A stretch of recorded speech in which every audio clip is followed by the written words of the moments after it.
the weird circle. In this cave by the restless sea, we are met to call from out of the past stories, strange and weird.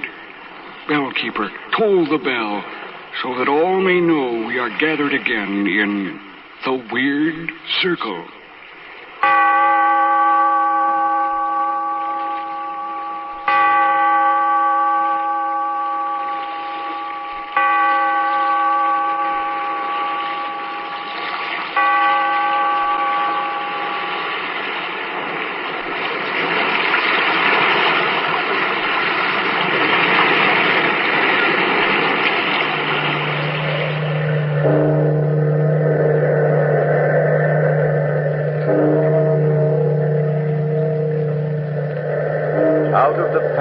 Phantoms of a world gone by, speak again the immortal tale, Wuthering Heights.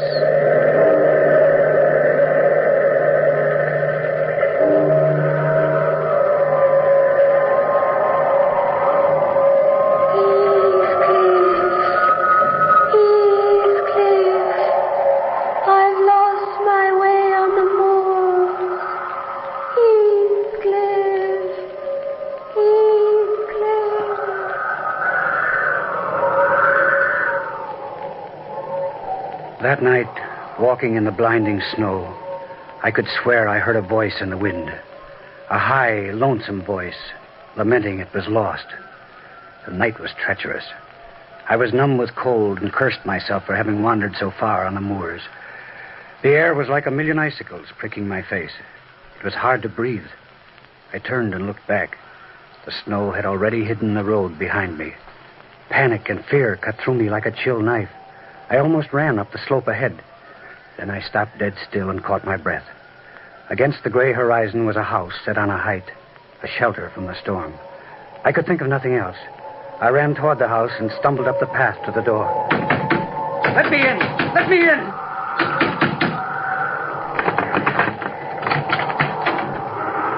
What do you want?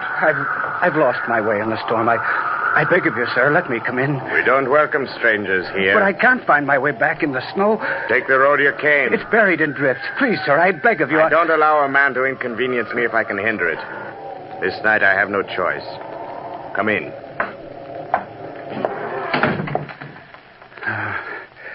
I'm indebted to you for my life, sir. No one man could live through that blizzard. Then warm yourself by the fire. It is a bitter night. I'm afraid, sir, that guests are so exceedingly rare at Wuthering Heights, I hardly know how to receive them. My name is Lockwood. I'm staying at the village inn. I had no idea the moors could lose a man so completely. There are more than men lost on the moors. Then I'm afraid I shall be weather-bound, unless you can spare me a guide. I'm sorry I cannot. Are there no boys on your farm? None, sir. Will you take a glass of wine? It would be welcome indeed. There's no one at Wuthering Heights, save myself, its former master, and Ellen Dean, an old nurse. Then how shall I ever get back? There are landmarks. I can point them out to you. I'd be sore afraid to trust the darkness. Then I hope you've learned not to make such rash journeys on the hills. I don't keep accommodations for visitors. But, sir, you can't turn me out.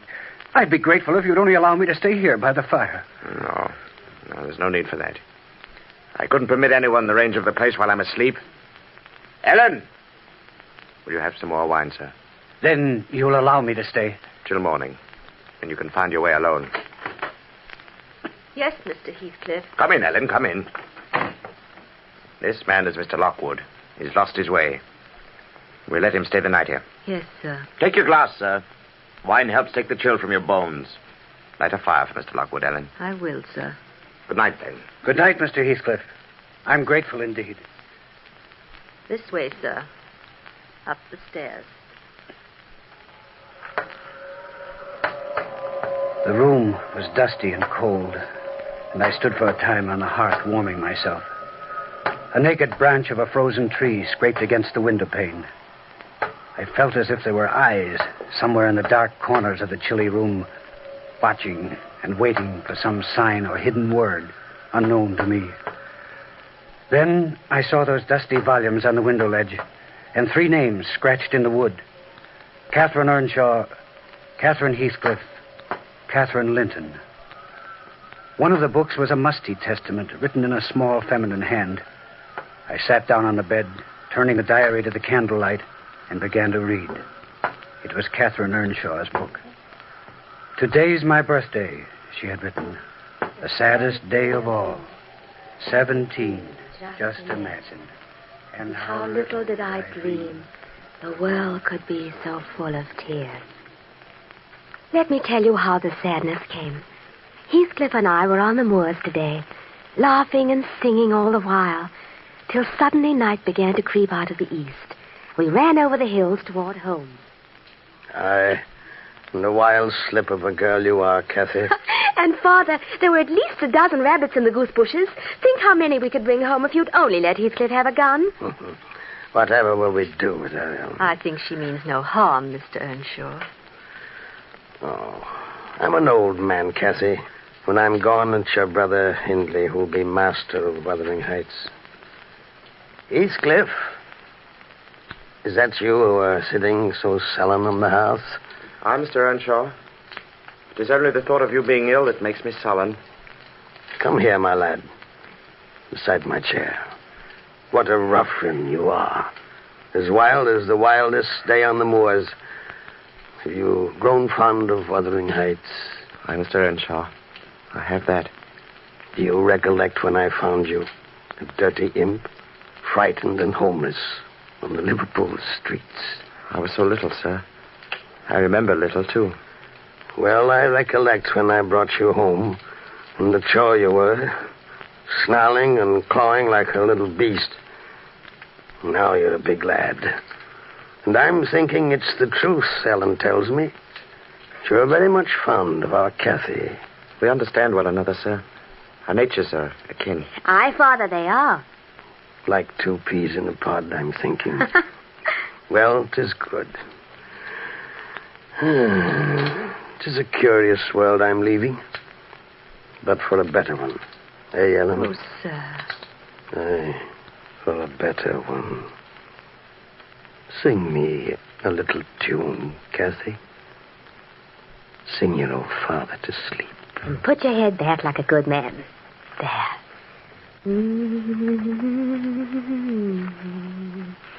Why, he's asleep already. Shh, Miss Kathy. You'll wake him. Don't any of you stir. To bed with all of you. No din, do you hear? But I could kiss him good night at least. That'll not wake him. Hindley. Ellen. He's dead, Heathcliff. He's dead. It is true, Kathy. Your father's passed over at last.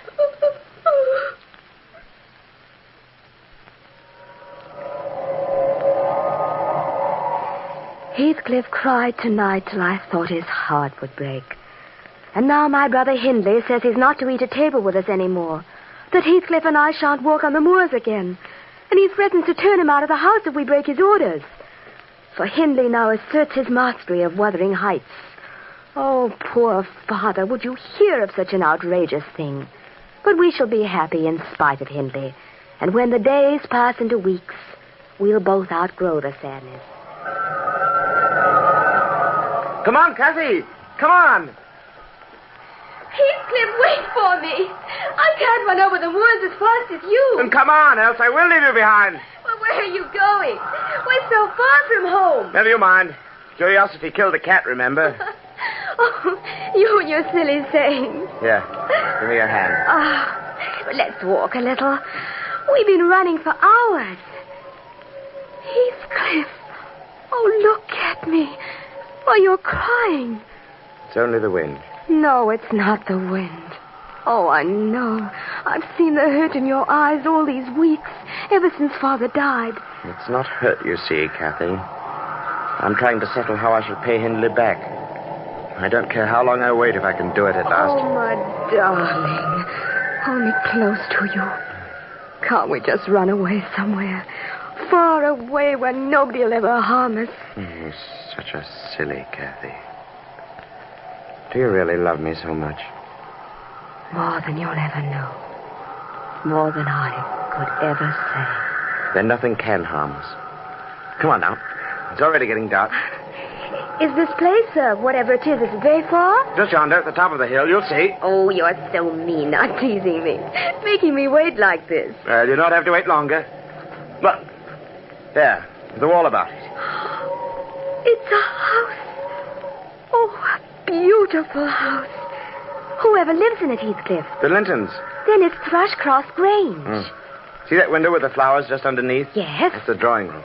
We can sit there and look in on the Lintons and watch what they do on a Sunday. Come on. Look now. Your tears are gone.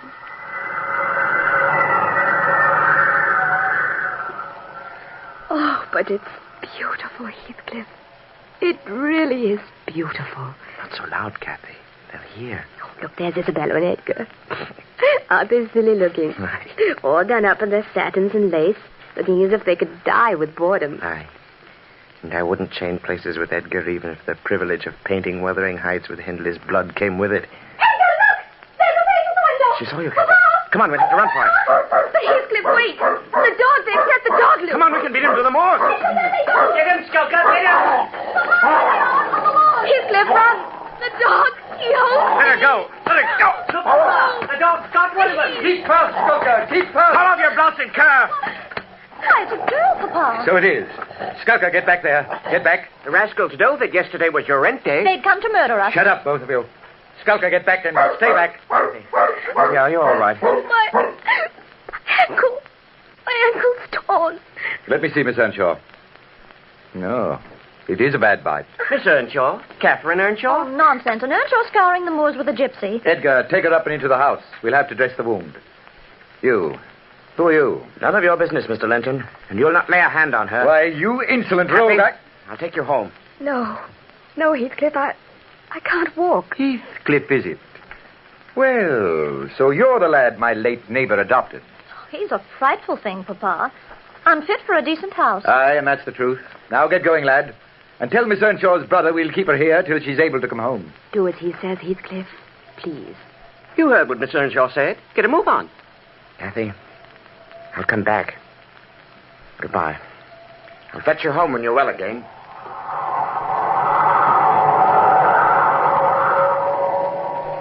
I watched him climb over the wall and disappear in the cover of twilight. The Lintons nursed me, and oh, how different life was at the Grange. But Heathcliff wasn't there. It was somehow incomplete, even though Edgar and Isabella with their laughter made the days pass quickly. When Christmas came, I was well again, and happy to see Wuthering Heights from the window of the Linton carriage. Heathcliff, I'm home. Oh, hello, Ellen. Where's everybody? Oh, Miss Kathy. Such a lady you've grown up to be. Oh, and such a beautiful gown. Do you like it, Ellen? It's one of Isabella's. What'll Heathcliff say of me now? Oh, his eyes will pop out of his head. Oh, Ellen, really, I did have a wonderful time. But where's Hindley, and why isn't Heathcliff here to meet me? Your brother's out on the moors, and Heathcliff... Miss Kathy... Heathcliff's gone. Gone? Gone from Wuthering Heights? Ever since that day Mr. Edgar came here to ask your brother for your hand in marriage. He's deserted me. Heathcliff's deserted me. Now, Miss Kathy... It's Hindley. He made him come. No, Miss Kathy. Heathcliff went out of his own accord. But why didn't he wait till I could explain? Couldn't he see that if I married, I'd have money to help him find his place in the world? Oh, Ellen, my grief has been Heathcliff's as well. My love, his love. He's always in my mind. I am Heathcliff, Ellen. Don't you see? He must come back. He must come back.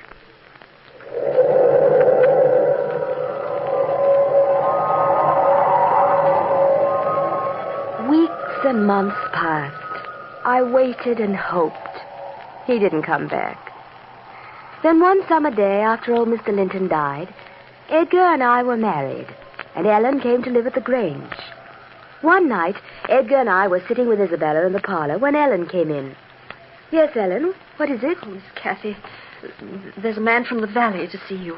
Why, she's white as a sheet. Well, did he frighten you, Ellen? No, ma'am, it's just that I... Well, speak up, Ellen. Who is he? Oh, Heathcliff, sir. Heathcliff, come back. Ellen, it isn't true.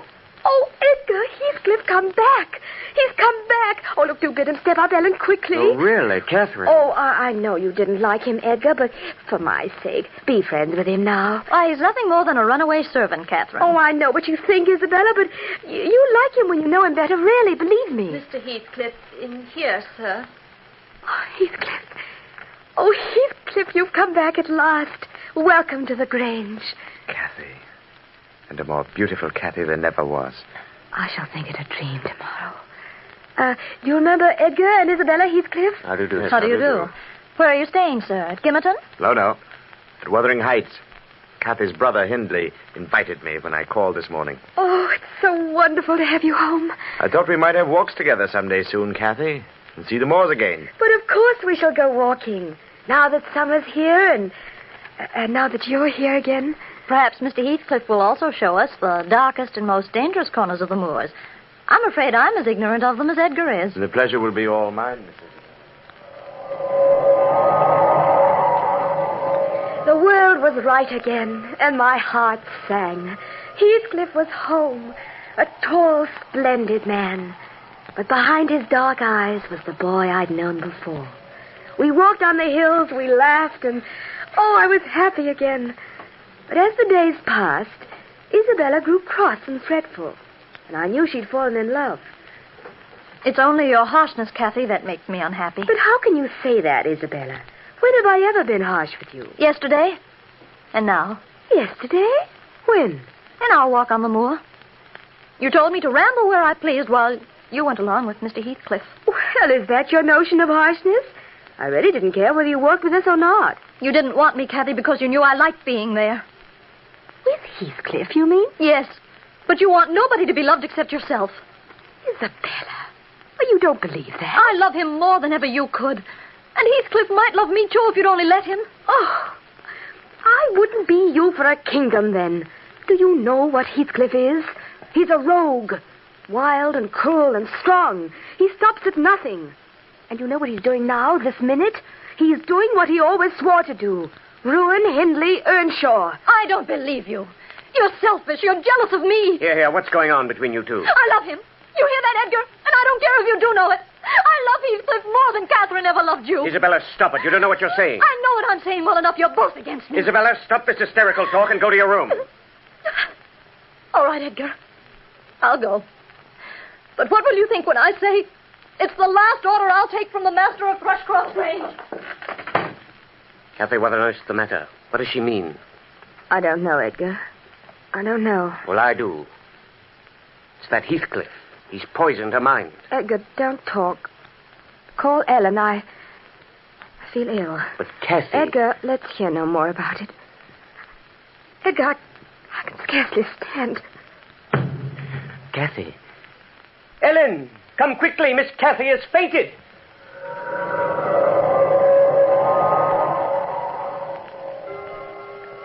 Oh, Miss Cathy, do come away from the window. We used to stand among the graves at Gimmerton Kirk, Heathcliff and I, and dare the ghost to rise up out of the solid ground. I dare you now, Heathcliff, to come for me.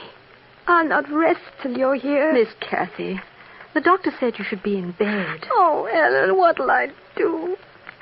There's a ghost inside me. This room's a haunted place.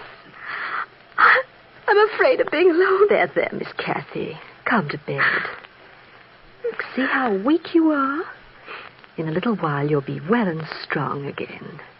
Now, cover up. Good and warm. Cathy, it's happened. You've driven her away. Isabella's run off with Heathcliff.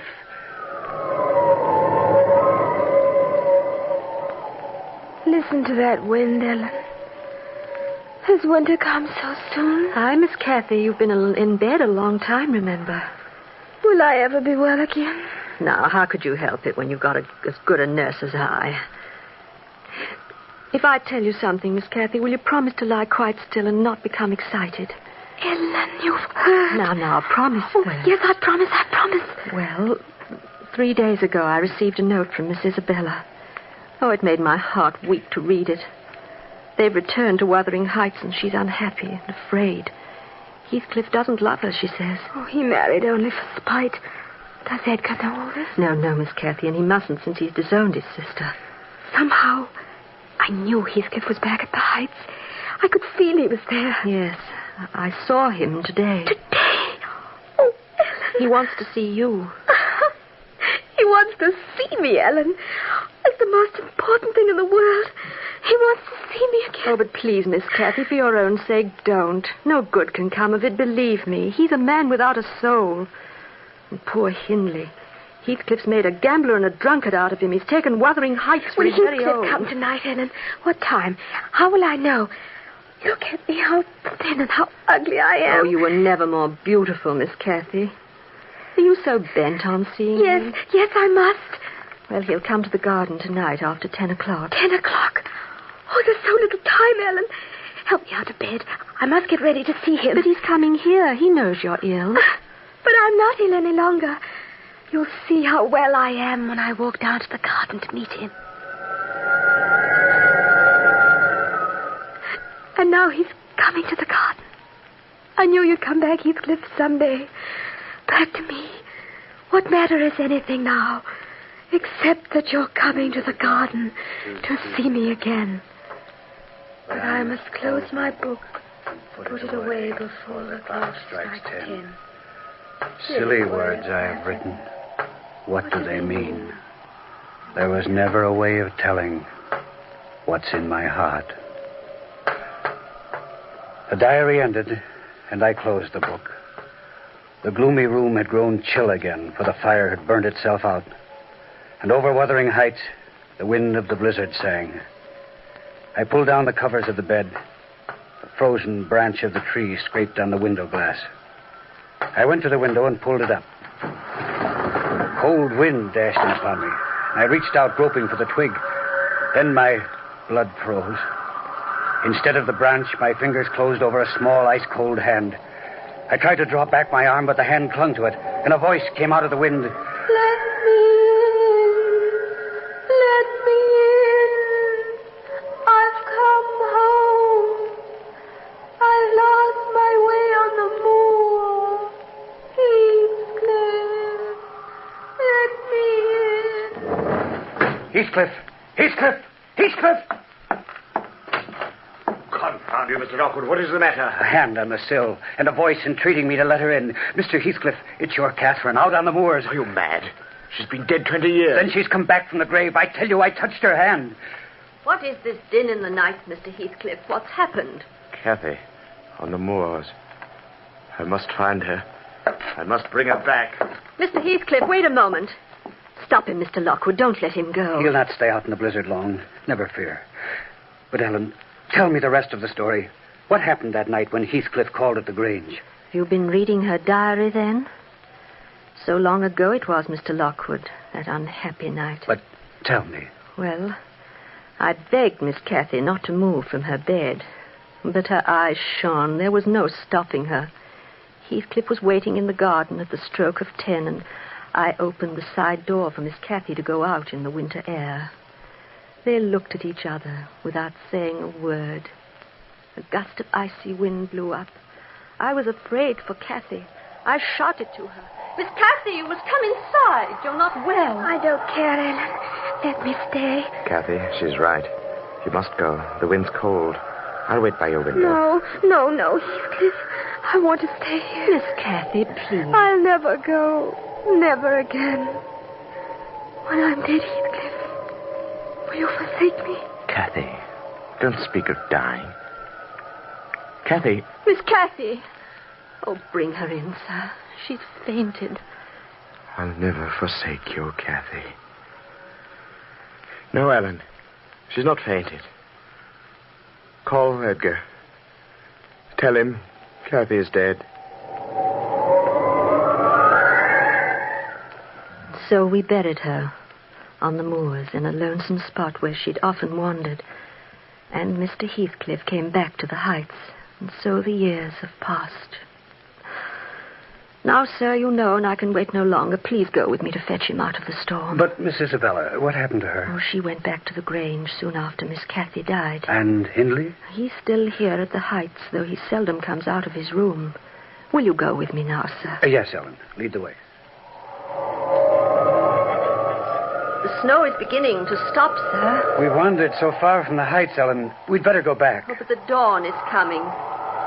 The spot I mentioned is just ahead.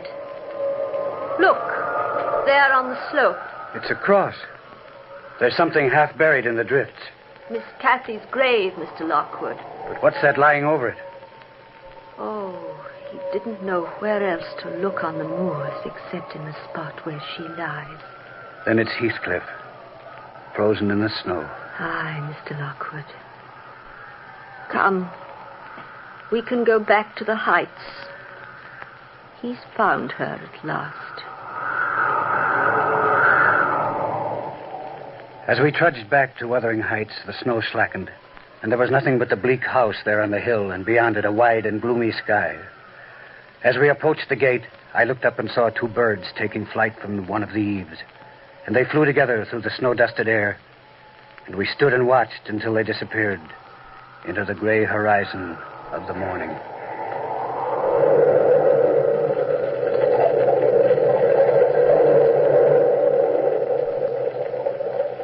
From the time-worn pages of the past, we have brought you the story, Wuthering Heights. Bellkeeper, toll the bell.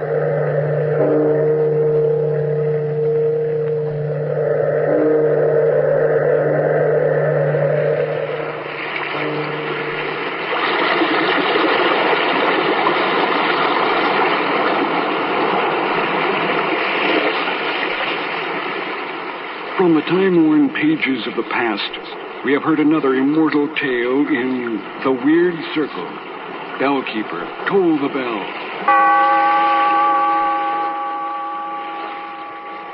Be here in this lonely cave by the restless sea once again next time for another immortal tale in The Weird Circle.